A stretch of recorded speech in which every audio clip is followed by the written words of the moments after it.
রোগীর স্বজনদের দ্বারা হেনস্থার শিকার হওয়ার প্রতিবাদে ও দোষীদের সুষ্ঠু বিচারের দাবিতে রাজশাহী মেডিকেল কলেজ হাসপাতালে ২৪ ঘন্টার কর্মবিরতি পালন করছেন ইন্টার্ন চিকিৎসকরা।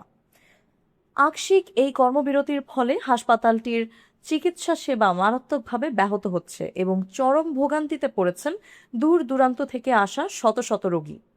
ইন্টার্ন ডক্টর সোসাইটির পক্ষ থেকে জানানো হয়েছে, সম্প্রতি হাসপাতালে চিকিৎসকদের ওপর একাধিক হেনস্থার ঘটনা ঘটেছে। গত রোববার রাতে হাসপাতালের ১৩ নম্বর ওয়ার্ডে দুজন পুরুষ ইন্টার্ন চিকিৎসক এবং গতকাল সোমবার সন্ধ্যায় ৩৬ নম্বর ওয়ার্ডে এক নারী ইন্টার্ন চিকিৎসক রোগীর স্বজনদের দ্বারা হেনস্থা এবং মবের শিকার হন। এই সব ঘটনার সুষ্ঠু বিচার ও নিরাপত্তা নিশ্চিত না হওয়ায় মঙ্গলবার সকাল ৯টা থেকে ২৪ ঘন্টার এই কর্মবিরতি শুরু করেন তারা। দাবি আদায়ে আজ বুধবার সকাল ৯টায় হাসপাতাল প্রাঙ্গণে মানববন্ধন কর্মসূচিও পালন করেন বিক্ষুব্ধ ইন্টার্ন চিকিৎসকরা।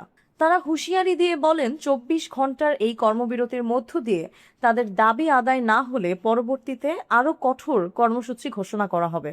রামেক হাসপাতালে চিকিৎসা সেবা প্রদানের ক্ষেত্রে ইন্টার্ন চিকিৎসকরা অত্যন্ত গুরুত্বপূর্ণ ভূমিকা পালন করে থাকেন। তাদের চিকিৎসা কার্যক্রম বন্ধ থাকায় সেবা বঞ্চিত হচ্ছেন রোগীরা। জান্নাত মিম, FBN নিউজ ডেস্ক।